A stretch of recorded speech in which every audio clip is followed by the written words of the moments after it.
Assalamualaikum warahmatullahi wabarakatuh. Kami dari kelompok 3 akan menjelaskan tentang strategi dan metode pembelajaran untuk kesiapan belajar. Nah, nama anggota kami saya sendiri Lipiahati, Yaumil Akbariyah dan Ilham Nur Hidayat. Di sini saya akan menjelaskan tentang pengertian strategi pembelajaran. Nah, strategi pembelajaran ini berasal dari bahasa Yunani yaitu strategos, yang artinya yaitu suatu usaha untuk mencapai kemenangan dalam suatu peperangan. Nah, dulunya itu strategi itu untuk kesiapan militer. Namun sekarang istilah strategi banyak digunakan dalam berbagai bidang, misalnya dalam bidang pendidikan dan yang lainnya, yang bertujuan untuk memperoleh kesuksesan dan keberhasilan dalam mencapai tujuan. Begitupun juga kita sebagai seorang guru yang mengharapkan suatu strategi agar hasil belajar kita maksimal atau tujuan pembelajaran kita tercapai. Nah, dalam konteks ini, strategi pembelajaran merupakan seni dan pengetahuan untuk melaksanakan pembelajaran di kelas sedemikian rupa. Jadi strategi ini tuh bagaimana cara kita mengajarkan atau bagaimana cara kita mengaplikasikan dan memberikan ilmu kepada murid-murid kita agar tujuan yang telah ditetapkan dapat dicapai secara efisien dan efektif. Nah, ketetapan dalam memilih strategi sangat memungkinkan terlaksanakan. Untuk mencapai metode-metode terpilih dapat mewujudkan terciptanya kondisi pembelajaran yang kondusif, menyenangkan, dan sehingga peserta didik merasa dipermudah. Nah, pentingnya kita mengetahui strategi pembelajaran yaitu untuk memilih metode apa yang akan kita gunakan dalam proses pembelajaran nanti.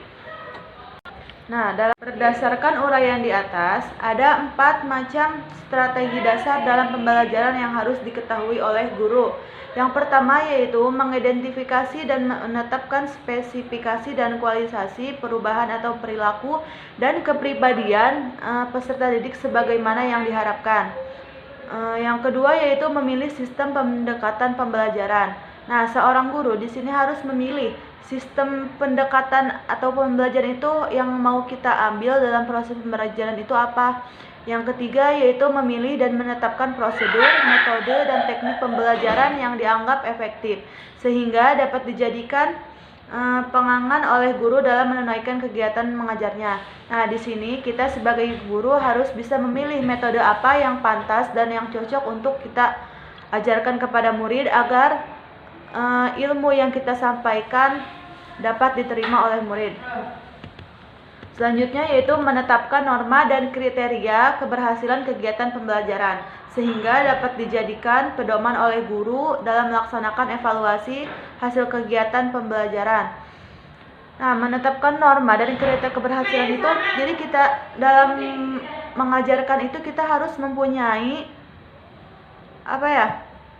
kriteria keberhasilan. Jadi kita itu pengen murid kita seperti apa. Nah, dalam kegiatan keberhasilan pembelajaran ini agar kita dapat memudahkan dalam mengevaluasi apakah kita mengajarkan ini sudah bisa diterima oleh murid ataukah belum. Nah, di sini kita bisa tahu metode yang kita gunakan berhasil atau tidak. Assalamualaikum warahmatullahi wabarakatuh. Baik, saya Ilham Nur Hidayat, mahasiswa semester 5C. Di sini saya akan mempresentasikan tentang metode-metode pembelajaran. Apa aja sih metode-metode pembelajaran itu? Yang pertama metode talking stick. Talking stick di sini yang berarti dalam bahasa Inggris yang berarti tongkat yang berbicara.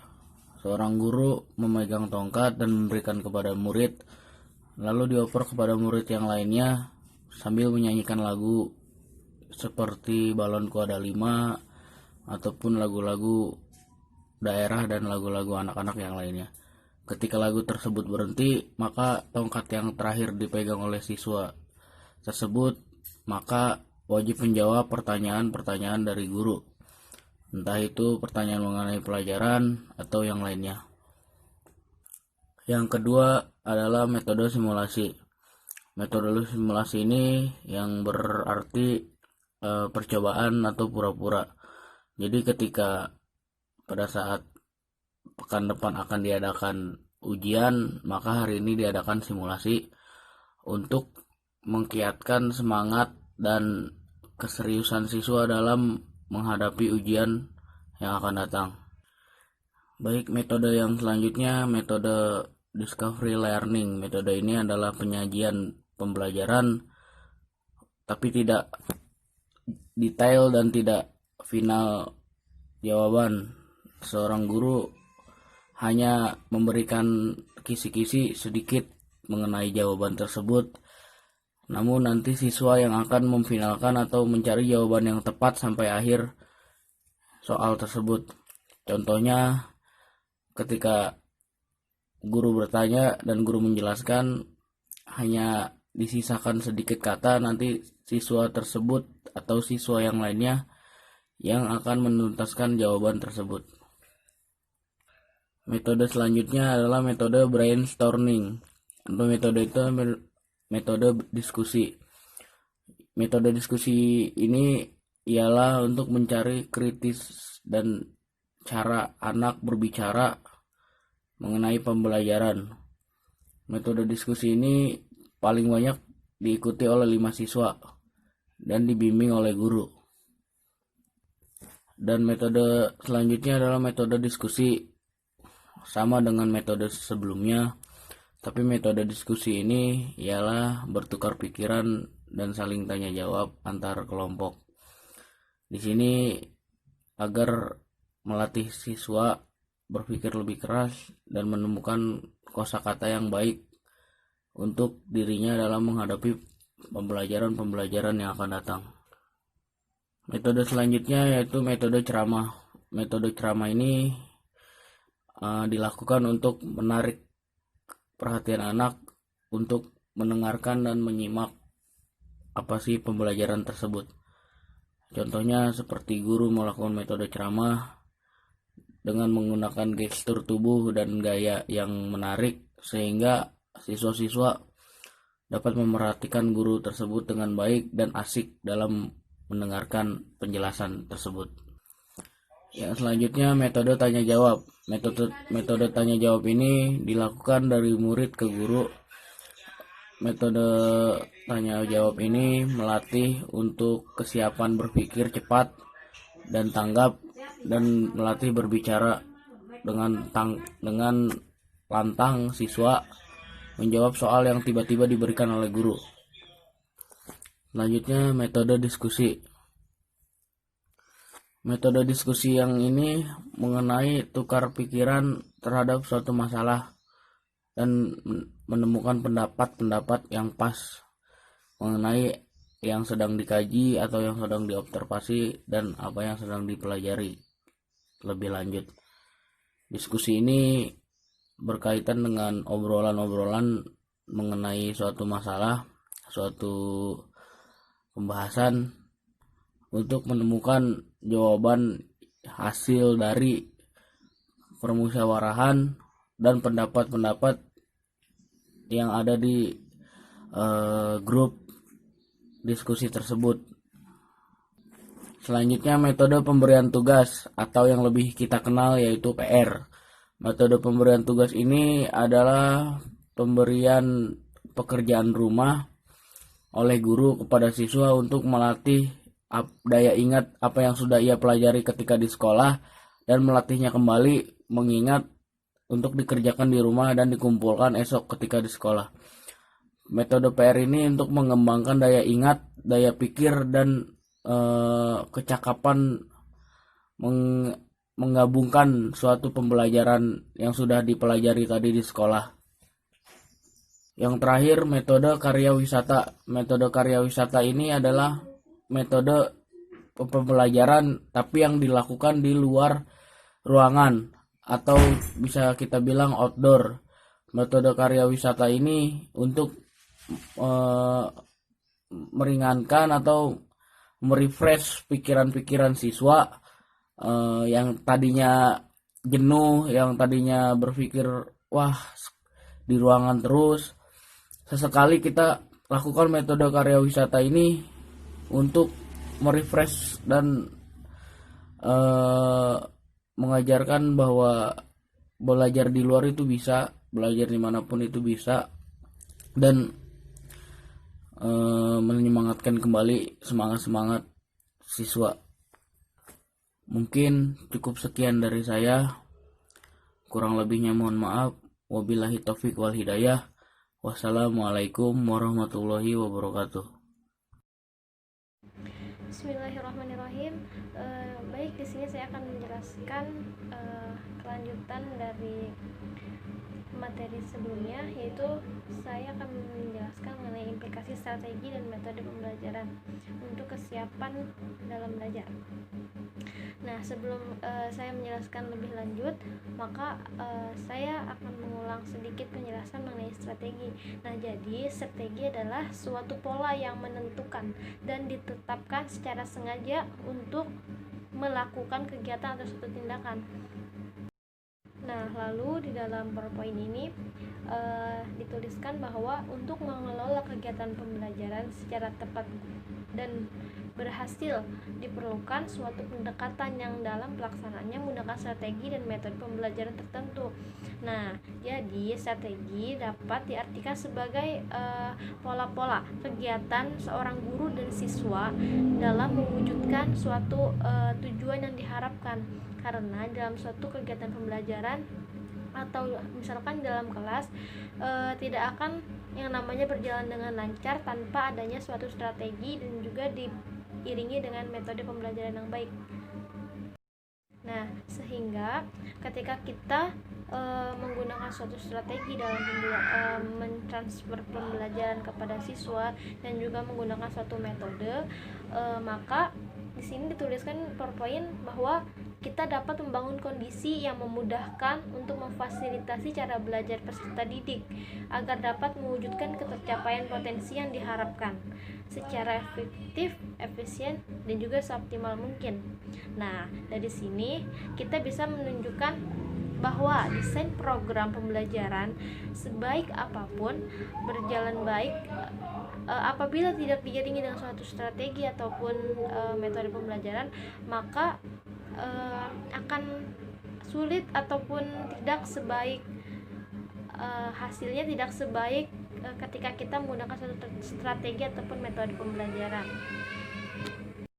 Nah, selanjutnya yang terakhir yaitu untuk menata keterlaksanaan berbagai macam metode dan media yang terpilih. Nah, jadi strategi sebelumnya sudah dijelaskan bahwasannya ada 4 dasar strategi. Yang pertama itu menentukan ataupun adanya tujuan. Nah, selanjutnya yaitu di sini menata keterlaksanaan berbagai macam metode dan media yang terpilih. Nah, jadi ini adalah tugas dari ataupun fungsi dari sebuah strategi. Sebelumnya sudah jelaskan bahwasannya strategi itu ada 4 dasar strategi sebelum kita menghasilkan ataupun menemukan suatu metode. Yang pertama yaitu adanya suatu tujuan pembelajaran. Yang kedua adanya pendekatan.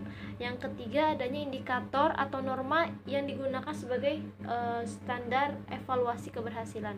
Dan yang keempat adanya metode yang cepat dan juga tepat di dalam pemilihan ketika pembelajaran. Nah, yang terakhir adalah yaitu di sini ada menata keterlaksanaan berbagai macam metode dan media yang terpilih. Nah, sebelumnya sudah dijelaskan bahwasannya terdapat 4 dasar strategi sebelum kita melahirkan ataupun mendapatkan metode dalam pembelajaran.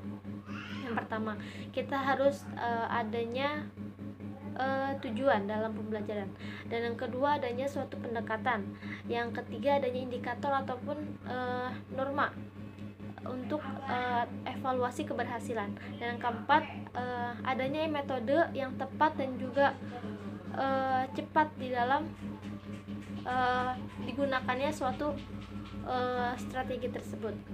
Nah, dari 4 dasar strategi tersebut, maka kita dapat mengetahui metode apa yang sebaiknya kita pilih. Nah, makanya disebut dari strategi akan melahirkan suatu metode. Nah, metode ini yang akan nantinya kita gunakan ketika kita akan mengajarkan atau mentransfer ilmu, mentransfer materi kepada siswa-siswa kita di kelas. Dari sedikit pemaparan saya tadi, di sini menunjukkan bahwa sebagus apapun desain program pembelajaran tersebut, apabila tidak adanya suatu strategi dan juga metode pembelajaran, maka tidak akan berjalan dengan baik. Jadi ketika kita melakukan satu strategi terlebih dahulu, maka kita akan mendapatkan suatu metode yang baik ketika akan mentransfer suatu ilmu ataupun materi kepada siswa.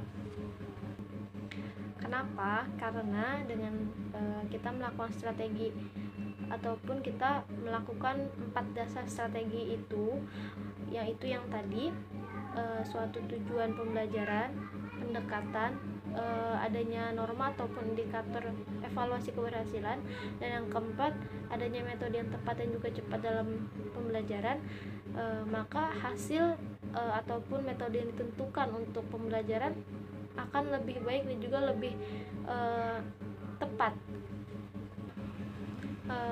Lalu implikasi dari strategi dan metode pembelajaran itu apa?